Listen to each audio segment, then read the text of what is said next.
तपाईं हेर्दै हुनुहुन्छ जनसमरका आवाजहरू।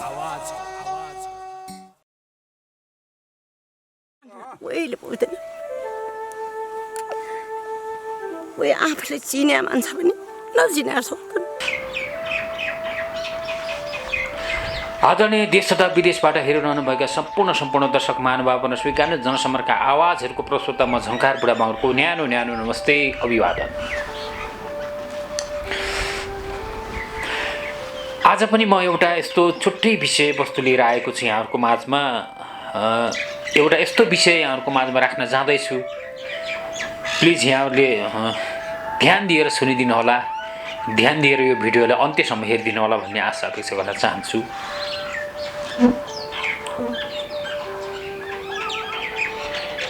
त्यो समय त्यो क्षण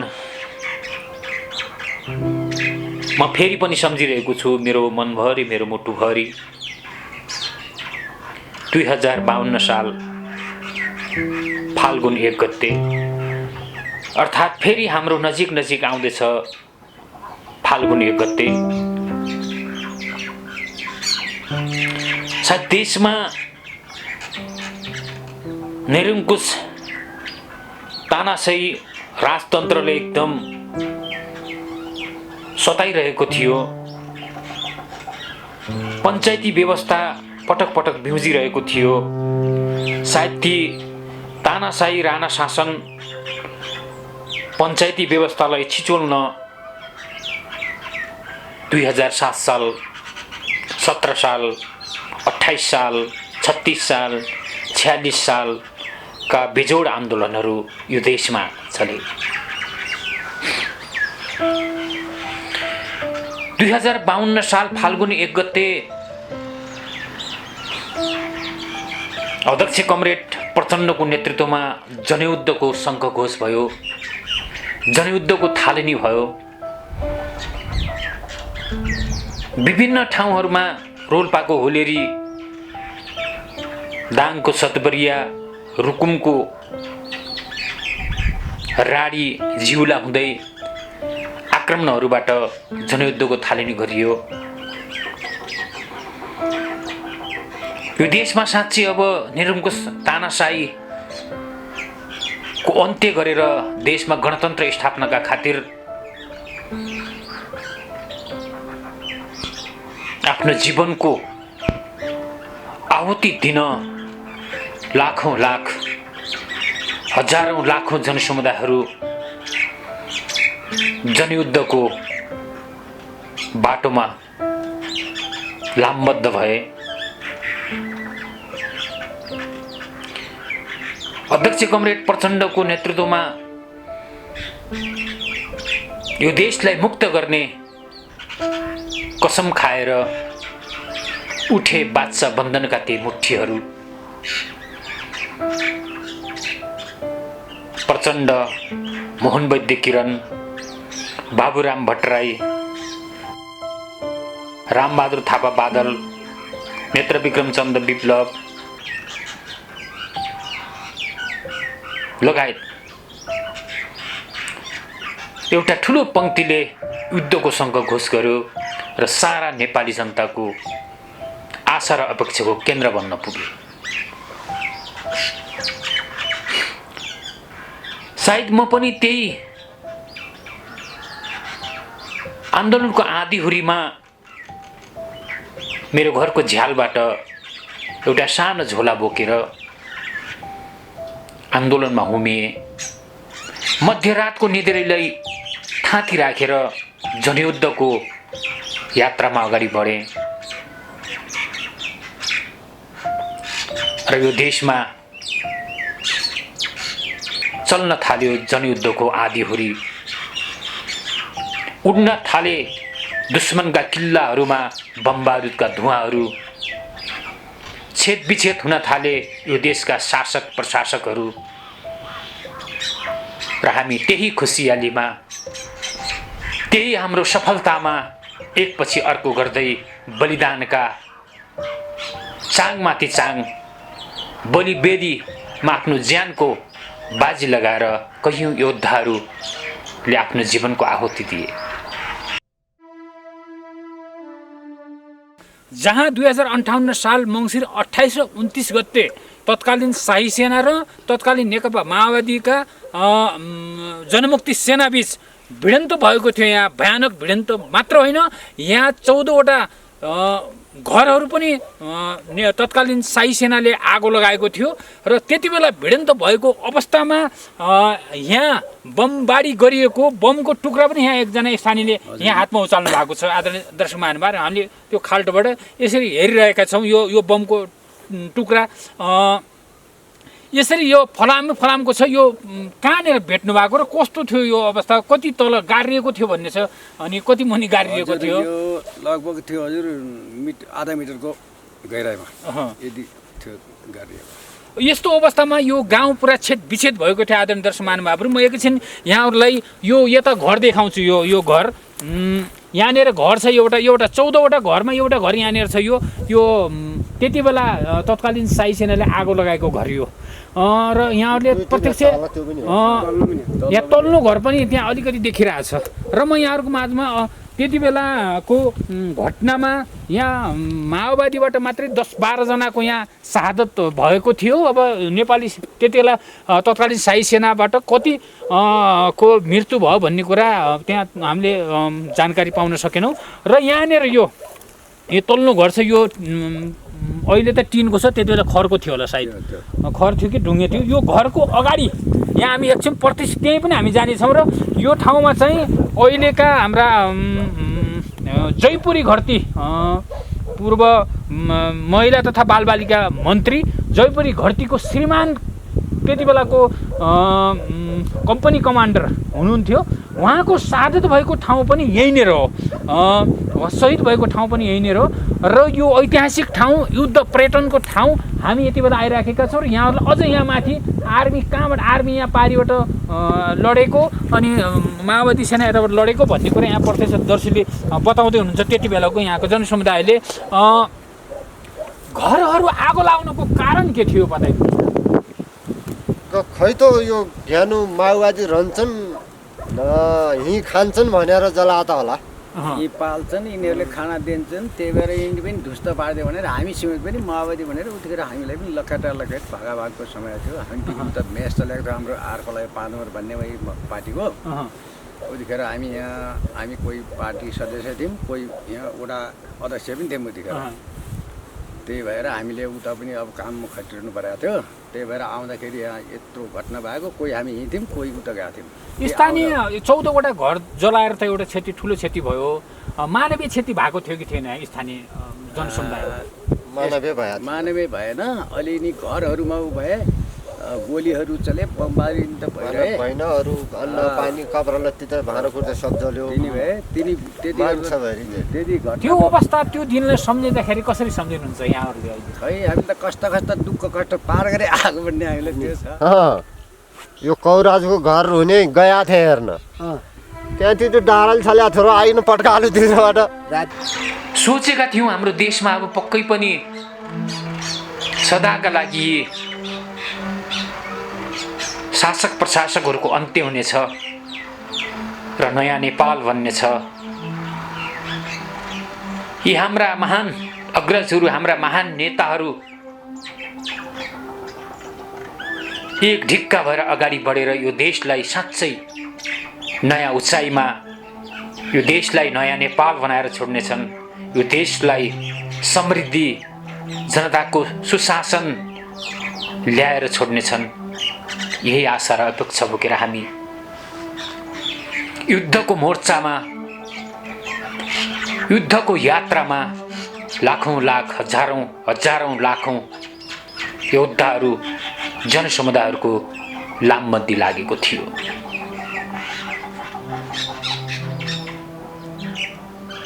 एकपछि अर्को गर्दै बलिदानको कोटा कसले पूरा गर्ने भन्ने प्रतिस्पर्धामा ती महान जनयुद्ध अगाडि बढेको थियो। तर विडम्बना, ती युद्ध हाकेका हाम्रा अग्रजहरू, ती युद्ध हाकेका हाम्रा नेताहरू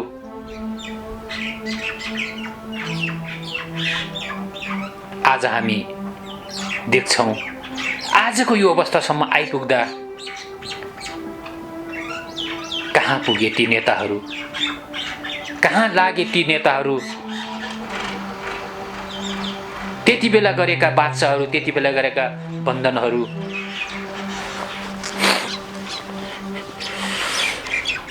आज घोत्लिएर सम्झिरहँदा ती क्षणहरू, ती पलहरू सायद हामीले सोचेका पनि थिएनौँ यस्तो होला भनेर। त्यति बेला हामीले यस्तो कल्पनासम्म पनि गरेका थिएनौँ हाम्रा नेताहरू यसरी विभाजन हुनेछन्। यी युद्धका सारथीहरू, यी युद्धका, यी क्रान्तिका नायकहरू निश्चय पनि अन्तिम गन्तव्यसम्म पुगेर छाड्नेछन्। यही थियो हाम्रो आशा र अपेक्षा।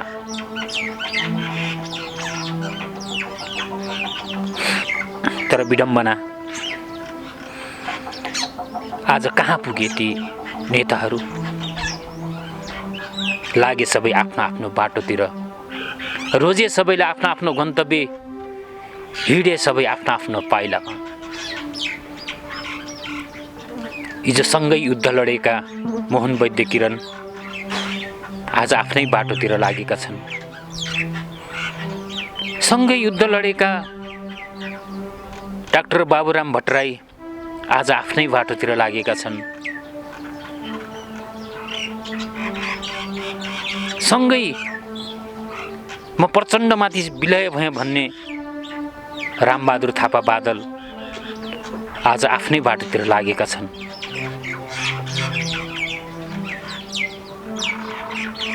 आधार इलाकाको नेतृत्व गरेर आफूले अब्बल क्रान्तिकारी नेताको रूपमा चिनाउन परिचित नेत्र विक्रम चन्द विप्लव आज आफ्नै बाटो लागेका छन्।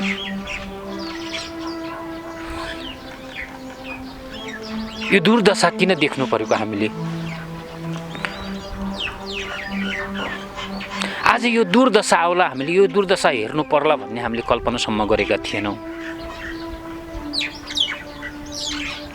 त्यो जनयुद्धको दिन, त्यो जनयुद्धको समय, त्यो आँधीमय दिनहरू, ती आँधी हुरीमय रातहरू,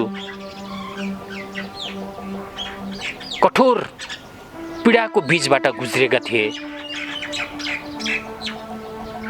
यिनै हाम्रा अग्रज नेताहरूको एक आवाजमा, एक बोलीमा, एक लपसमा हजारौं हजार वीरहरूले आफ्नो जीवनको बलिदान दिए, आफ्नो जीवनको आहुति दिए, जसको चिहान अझै उभाएको छैन। बम बारुदका धुवाहरू आकाशमा अझै मडारिरहेको छ। बम बारुदको धुवाँ अझै पोखरीमा गन्ध आइरहेको छ।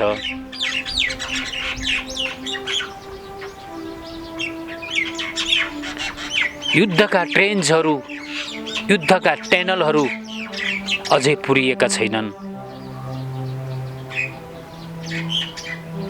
बमका पर्राहरू अझै बस्ती बस्तीमा अल्पत्र परेका छन्।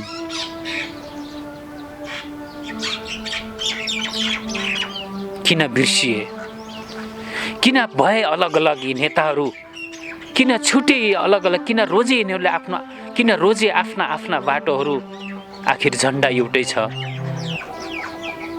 लक्ष्य एउटै छ, बाटो किन आफ्ना आफ्ना रोजे? आज देशमा फेरि ती हजारौं वीर शहीदहरूको त्याग, समर्पण, बलिदान र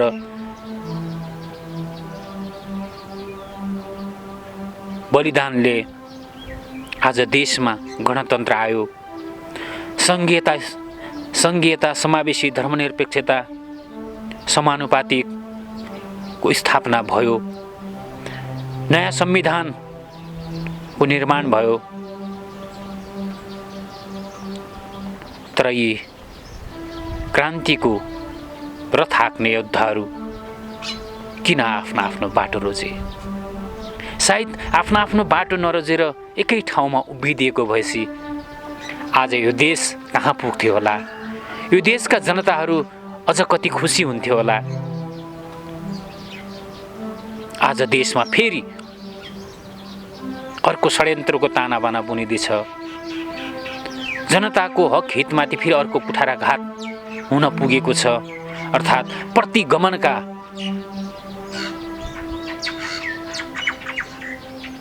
ध्वजाहरू यो देशमा फेरि जुर्मराउन थालेका छन्, जसका विरुद्ध फेरि लाखौं लाख जनसमुदायले मुठ्ठीहरू उठाउनु परेको छ।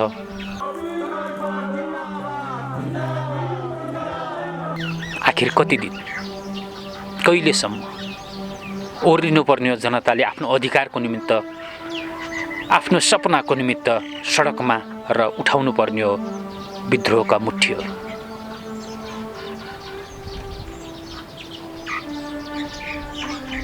भूपी शेरचन भन्नुहुन्छ, हुँदैन बिहान मिरमिरे तारा झरेर नगए, बन्दैन देश 2-4 सपुत मरेर नगए। हो, यो देशका खातिर, परिवर्तनका खातिर, गणतन्त्र खातिर, देश समृद्धिका खातिर हजारौं वीर सपुतहरूले पटक पटक यो देशमा बलिदान, आफ्नो जीवनको आहुति दिएका छन्। बलिदान रगतले इतिहास लेखिदिएका छन्, इतिहास लेखिदिएका छन्। हजारौं योद्धाहरू गोलीका छर्राहरू पर्राहरू बोकेर घाइते जीवन जिरहेका छन्। हजुर चाहिँ कहाँ घाइते हुनुभएको? म सिरियसली रूपमा त खास गरी त्यही सेनासँगको पहिलो ब्यारेक 2058 साल मङ्सिर 8 गतेको हराई भगवती गुल्ममा त्यहाँ हुनुभयो? हजुर, एसाल्टको भूमिका खेल्दा। अनि कुन डिभिजनमा, कुन उसमा हुनुहुन्थ्यो त्यति बेला? म त्यति बेला नलाउनु 5औं डिभिजनमा। 5औं डिभिजनमा हुनुहुन्थ्यो? डिभिजन त्यतिखेर थिएन, बटालियन भन्थ्यो। मध्य कमान अन्तर्गतको एउटा ब्रिगेड। हजारौं महान शहीदका आफन्तजन अझै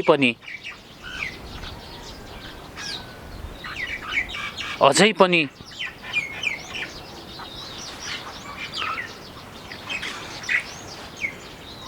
पीडाको घाउभित्र छटपटाइरहेका छन्। रोदन र चित्कारहरू अझै पोखिरहेका छन्। भाइ पनि अब शहीद, अनि तपाईँ आफ्नै छोरा पनि शहीद भयो होइन? अब यसको निम्ति तपाईँले कस्तो लाग्छ आमा अहिले चाहिँ? अब हामीलाई त कस्तो लाग्दो र लाग्नेसम्म लाग्यो, गर्नेसम्म गऱ्यौँ, दुःख गऱ्यौँ, देउला गऱ्यौँ। अहिले कोहीले मान्छे लान्नन् बाबु, हामीले अब के गर्नु? अहिले वास्ता गर्दैनन्? वास्ता गर्दैन, पीडा भनेको त्यो छ। गर्दैन। आखिर अब तपाईँहरूको छोरा, तपाईँहरूको भाइ देशको निम्ति शहीद नभएको भएपछि सायद आज यो परिवर्तन आउन असम्भव थिएन। अनि तर आज यहाँ आउने, यहाँ वास्ता गर्ने कोही आउँदैन यहाँ? कोही आफूले चिने मान्छे पनि नचिनेको छ। उहिले मैले यो घर माओवादी घरमा उयो रातभरि मैले केराको दाह्रो लगाइदिए झारा पिसाब गर्ने। अहिले त मलमा बस्यो मेरो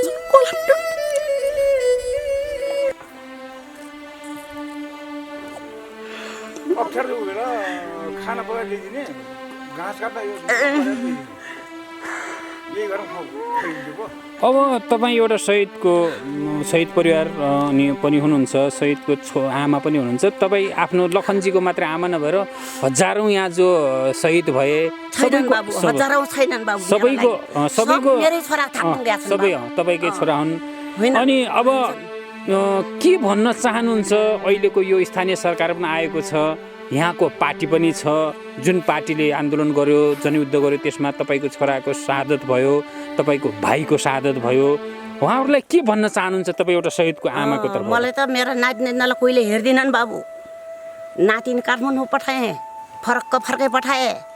नातिले जता कतै सोधेँ, यसले सिल्ची कटाउन सकिन, कहीँबाट केही काम पाइन। यसले यहाँ घरमा काम गर्ने, अब यसको छैन। पहिला सानो मानिम, अहिले ठुलो भयो, यसले काम गर्न सक्दैन। जागिर नोकरी नभई भयो।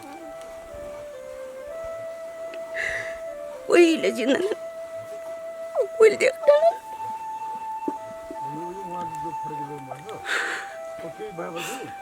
हस् सर धन्यवाद। मलाई त्यही छ अरू केही नगरे पनि मेरो नानीलाई कोही डर लगाइदिएपछि कि सानोतिनो जागिर नोकरी लगाएपछि हुनु भने यसले यसरी चाहिँ गराउन सकिनँ।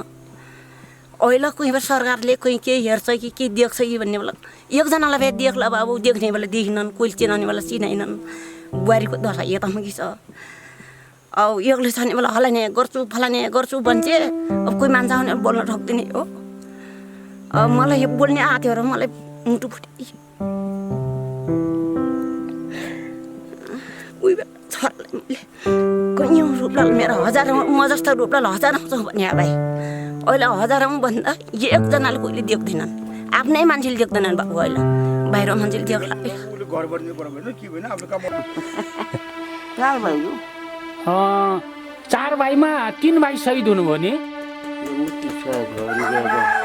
जेठो छोरो कहाँ शहीद भएको भन्ने थाहा पाउनुहुन्छ जेठो माइलो थाहा भन्न मालो नै तर हुने कता लगिकन हुने म भन्ने खबर दिए अब कान्छो घर हो यो हजुर गरी खाजा थियो माथि बिहा ठाउँ थियो तलबाट आने मान्छे पनि हिँड बसेका मनमा आने मान्छे पनि हिँड बसेका बुढीसँग बसेका सबैसँगै बसेका अनि तलबाट सेनाले मुर्दा थाहा भएन पाट दाने गर्छ कि एरियाबाट फरक यी हुन् 4 नम्बर ओडा सिजा खोलावासी देउराज बुढा जसले एकै दिन आफ्ना 4 वटा सन्तान गुमाए। कहाँ तपाईँ कहाँ हुनुहुन्थ्यो त्यति बेला? त्यो बेला हामी त यहीँ घरि थियौँ अब हामी अलिक बिमार जस्तो थियौँ 2 जनै बिमार थियौँ त्यही दिन त्यही गस्तिल मातो कहाँ लगेर मारेको? त्यही माथि 70 गएको थिएँ अब चुम्माङ्गा बन त्यहीबाट 70बाट आउँदाखेरि मार्दो कैयौँको काख रित्तियो कैयौँको सिउँदो पुछियो आखिर किन? सबले आफ्नो आफ्नो बाटो रोजुन् भनेर यसैका खातिर थियो त हजारौँ वीर सपुतहरूले बलिदान गर्नुको औचित्य हजारौँ घाइते योद्धाहरूले आफ्नो जीवनको अङ्ग भङ्ग पार्नुको औचित्य यो हुन सक्दैन।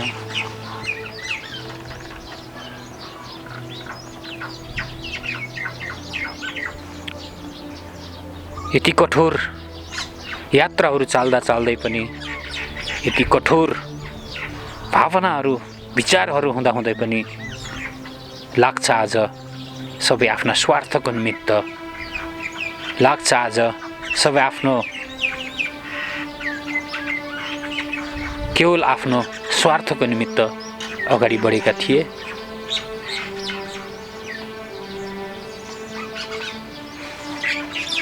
आदरणीय दर्शक महानुभावहरू यहाँहरूको माझमा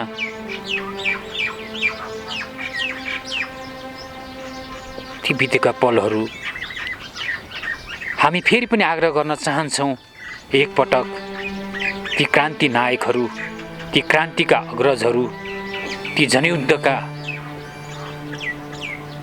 पहरेदारहरू फेरि पनि एकपटक सबै एक ठाउँमा उभिने कोसिस गर्नुहोस्। एक ठाउँमा उभिएर यो देशको परिवर्तनका खातिर यो देशको समृद्धिका खातिर एक ढिक्का भएर एकै ठाउँमा उभिनुहोस्। हामी यही कामना गर्न चाहन्छौँ। हस्त फेरि पनि अर्को एपिसोडमा यस्तै कार्यक्रम लिएर आउने भाषा गर्दै अहिलेलाई भने म बिदा हुन चाहन्छु। हस्त नमस्ते अभिवादन।